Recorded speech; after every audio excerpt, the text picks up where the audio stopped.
My name is David Matthews, and until 6 months ago, I lived what I thought was a quiet life in Willowbrook Estates, one of those upscale gated communities in suburban Atlanta. You know the type? Perfectly manicured lawns, identical mailboxes, and an HOA that treats the community rules like they're the 10 Commandments carved in stone. My wife Sarah and I had been living there for 3 years.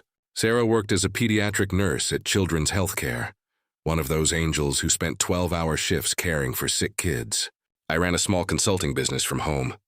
We kept to ourselves, paid our fees on time, and never caused any trouble. We thought we were the ideal neighbors. That all changed when Margaret Thornfield became HOA president. Margaret was one of those women who seemed to view any position of authority as her personal kingdom. She was in her early 60s, always impeccably dressed, and had this way of looking at you like you were something unpleasant she'd found on the bottom of her shoe. Within her first month as president, she'd already doubled the fines for violations and hired what she called community standards officers, basically private, security guards with too much authority and not enough training. The trouble started on a Tuesday morning in June. Sarah had planted a small flower garden in our front yard, nothing fancy, just some petunias and marigolds that added a splash of color to our otherwise regulation-compliant landscape. She'd been watering them every morning before her shift at the hospital, usually around 6:30 a.m. That particular morning, I was in my home office taking an important conference call when I heard shouting from outside. I looked out the window and couldn't believe what I was seeing. 2 men in pseudo-police uniforms were confronting Sarah, who was standing there in her scrubs with a watering can in her hand. Looking completely bewildered, I ended my call and rushed outside just in time to hear one of the so-called officers say, "Ma'am, you're in violation of Community Standard 4.7b. Lawn maintenance activities are restricted to designated hours only." Sarah looked at the guy like he'd lost his mind. "I'm watering flowers. It's 6:30 in the morning. The designated hours for yard work are 9 a.m. to 6 p.m. on weekdays." The second officer chimed in, consulting some kind of official-looking clipboard. "You're in clear violation." I stepped forward. "Excuse me, but this is ridiculous. My wife is watering flowers, not operating a leaf blower." The first officer turned to me with this smug expression. "Sir, rules are rules. Mrs. Matthews is receiving a citation for violation of community standards." That's when Margaret Thornfield appeared, as if summoned by the scent of petty tyranny. She came striding across the street from her house, wearing a crisp white pantsuit and carrying a leather folder like she was heading to court. "Officers, what seems to be the situation here?" she asked, though her tone made it clear she already knew and approved. "Community standards violation. Mrs. Thornfield, unauthorized yard maintenance during restricted hours." Margaret nodded with satisfaction. "I see, and this is repeat offense, is it not?" I stared at her. "Repeat offense? This is the first we're hearing about any of this." "Mr. Matthews," Margaret said, opening her folder and pulling out several photographs. "These pictures clearly show your wife engaging in prohibited yard maintenance activities on multiple occasions during restricted hours." The photos showed Sarah watering our flowers on different mornings.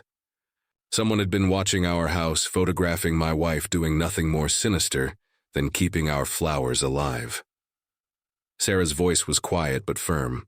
"Are you seriously telling me I can't water my own flowers in my own yard?" "You can water them during designated hours," Margaret replied coldly. "The community standards are quite clear on this matter." "This is insane," I said.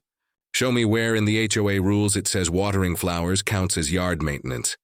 Margaret's smile was razor-thin. "Mr. Matthews, as HOA president, I have the authority to interpret and enforce all community standards as I see fit. Your wife is in violation, and she will be fined accordingly." That's when Sarah did something that would change everything. She set down the watering can, crossed her arms, and said, "No." The word hung in the air like a challenge. "Excuse me?" Margaret's eyebrows shot up. I said no. "I'm not paying a fine for watering my flowers. This is harassment, and I'm not going to stand for it." Margaret's face flushed red. She turned to her security officers. "Arrest her." I couldn't believe what I was hearing. "Arrest her for what?" "Defiance of lawful HOA authority. violation of community standards and— Margaret paused, clearly making this up as she went along. Disturbing the peace. The two officers looked uncomfortable, but they moved toward Sarah anyway. One of them actually put his hand on her arm. That's when I lost it. "Get your hands off my wife. You have no legal authority to arrest anyone." "Sir, please step back," the first officer said, pulling out what looked like zip-tie restraints. "Are you people out of your minds?" Sarah asked, but she didn't resist as they led her toward their golf cart, apparently their version of a patrol car. As they drove away with my wife, Margaret turned to me with a satisfied smile. "Perhaps next time, Mr. Matthews, you'll ensure your family follows community standards." I was shaking with rage, but I forced myself to stay calm. I pulled out my phone and called our lawyer, but it went straight to voicemail. Then I called the police, but they said since it happened on private HOA property, it was a civil matter, unless someone was in actual danger. That's when I remembered something Sarah had mentioned months ago, something I'd forgotten until that moment. You see, Sarah hadn't always been just a pediatric nurse. Before we moved to Georgia, she'd worked at the military hospital in San Antonio, where she'd specialized in treating wounded veterans. During her time there, she'd met a lot of important people, including a young Marine captain who'd been severely injured by an IED in Afghanistan. Sarah had spent weeks helping this Marine through his recovery, not just medically, but emotionally. She'd been there during his darkest moments, encouraging him when he wanted to give up, celebrating every small victory in his rehabilitation. That Marine had told Sarah that he owed his life to her, and that if she ever needed anything at all, she should call him. That Marine's name was Robert Harrison, and he was now the governor of Georgia. I found the card he'd given Sarah years ago, tucked away in our address book. My hands were shaking as I dialed the number, not even sure if it would still work. "Governor's office," a professional voice answered. "This is David Matthews. My wife Sarah Matthews was Sergeant Harrison's nurse in San Antonio. I need to speak with the governor urgently." "I'm sorry, sir, but the governor is in meetings all morning." "I can take a message. Tell him Sarah Matthews' husband called. Tell him she's been arrested by HOA security for watering flowers, and I need his help." There was a pause. "Please hold, sir." 2 minutes later, 2 minutes, Governor Harrison was on the line. "David, this is Rob Harrison. Where's Sarah? What happened?" I quickly explained the situation, how Margaret Thornfield had my wife arrested by private security for watering our flowers. The governor's voice turned ice cold. "David, I want you to listen to me very carefully. Sarah Matthews saved my life, and more importantly, she saved my sanity during the darkest period I've ever faced. No one, and I mean no one, treats her like this on my watch. Governor, I appreciate. Call me Rob. And David, this is going to be handled right now." He hung up, and I stood there in my front yard, still trying to process what had just happened. 5 minutes later, exactly 5 minutes, my phone rang. "Mr. Matthews, this is Chief Patricia Wilson with the Georgia Bureau of Investigation. I understand your wife has been illegally detained by unauthorized individuals." Before I could answer, I saw Margaret's security golf cart racing back toward my house. But now it was followed by 3 actual police cars with their lights flashing. The next few minutes were like something out of a movie. The real police officers freed Sarah from the zip-tie restraints, while simultaneously arresting Margaret's 2 security guards for unlawful imprisonment, impersonating law enforcement officers, and a list of other charges I couldn't keep track of. Margaret herself appeared just as the GBI agents were taking statements. She came storming across the street, clearly expecting to take control of the situation. "Officers, there seems to be some misunderstanding. I'm Margaret Thornfield, president of this HOA, and these people are in violation of community standards." Chief Wilson turned to face her. "Ma'am, are you the individual who ordered the unlawful detention of Sarah Matthews?" "I ordered the enforcement of community rules, which is within my authority as—" "Ma'am, you're under arrest." Margaret's face went from red to white to red again. "You can't arrest me. I'm the HOA president." "You're under arrest for conspiracy to commit unlawful imprisonment, harassment, and abuse of authority. You have the right to remain silent." As they were reading Margaret her rights, more police cars arrived, followed by news vans. Apparently, the governor's office had contacted the media about what they were calling an outrageous abuse of power by a rogue HOA. Sarah and I watched from our front porch as Margaret was led away in handcuffs, still protesting that she was just enforcing community standards. But that was only the beginning. Over the next few hours, more details emerged. It turned out that Margaret's community standards officers weren't just unauthorized. They were using equipment and uniforms that violated multiple state laws regarding impersonation of law enforcement. The zip tie restraints they'd used on Sarah? Those were classified as restraint devices that only licensed security professionals were allowed to carry. More importantly, the GBI investigation revealed that Margaret had been running what was essentially a private police force without any legal authority. She'd been collecting fines, issuing citations, and even detaining residents for increasingly ridiculous violations. The photographs of Sarah watering our flowers? Those had been taken by Margaret herself, who had apparently been conducting surveillance on multiple families in the community. When investigators searched her home, they found files on dozens of residents, complete with photos, schedules of their daily activities, and notes about potential violations. But the biggest shock came when they examined the HOA's financial records. Margaret had been embezzling community funds to pay for her private security force. The community standards officers were being paid from the HOA's maintenance budget, money that was supposed to go toward landscaping, pool maintenance, and other legitimate community services.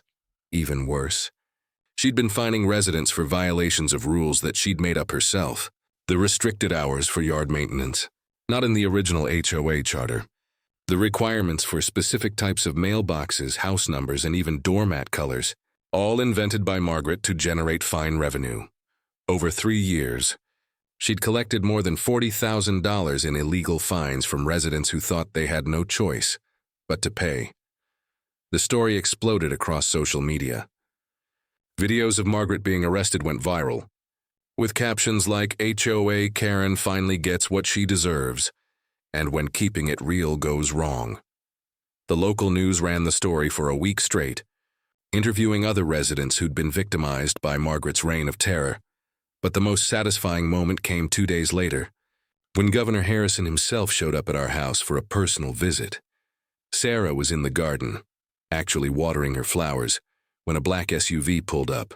Out stepped Rob Harrison, no longer the broken Marine she'd helped years ago, but a confident leader who'd risen to the highest office in the state. He walked straight to Sarah, gave her a hug that lasted a full minute, and said, "Nobody messes with my guardian, Angel."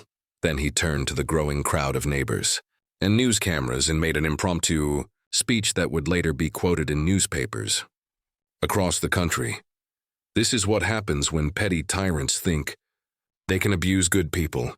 Sarah Matthews represents the best of what we are as Americans. She's a nurse who dedicates her life to helping others, especially children. The idea that someone would arrest her for watering flowers in her own yard is not just ridiculous, it's un-American. He announced that he was signing executive legislation to reform HOA regulations statewide, limiting their authority and requiring oversight for any community organization that attempted to enforce rules with fines or penalties. "No HOA president should have more power than the police," he said. "And no American should be afraid to water their flowers in their own yard." The crowd erupted in applause, but Rob wasn't finished. He looked directly into the news cameras and said, "To any HOA board members watching this, remember that your neighbors are human beings, not subjects in your personal kingdom. Treat people with respect or face the consequences." The fallout continued for months. Margaret was eventually sentenced to 2 years in prison for embezzlement and unlawful imprisonment. Her security guards received probation and community service.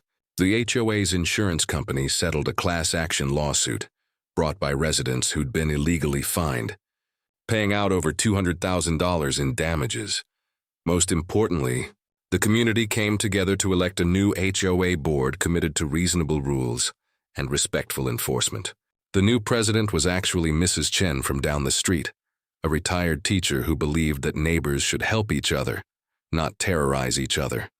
The flower garden that started it all, it's bigger now, and Sarah tends to it every morning at 6:30 a.m., just like she always did. Sometimes other neighbors join her, and we've turned it into a community garden where kids can learn about plants and growing things. Margaret's house went up for sale 2 weeks after her arrest. The new owners removed the security cameras she'd had installed to spy on the neighborhood and planted a garden of their own. The whole experience taught us something important about standing up to bullies, even when they hide behind official titles and made-up authority. Sarah could have just paid the fine and followed Margaret's ridiculous rules, but she chose to say no. That simple word, no, brought down an entire system of petty tyranny and restored sanity to our community. Sometimes, I think about what would have happened if Sarah hadn't been there for Rob Harrison all those years ago, if she hadn't saved his life and helped him through his recovery. But then I realized that's not really the point. What happened to us could have happened to any family in any HOA anywhere in America.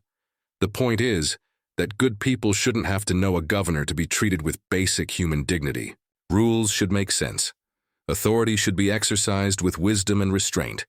And no one should ever be arrested for watering flowers in their own yard. Margaret Thornfield thought she was untouchable because she had a title and a couple of fake security guards.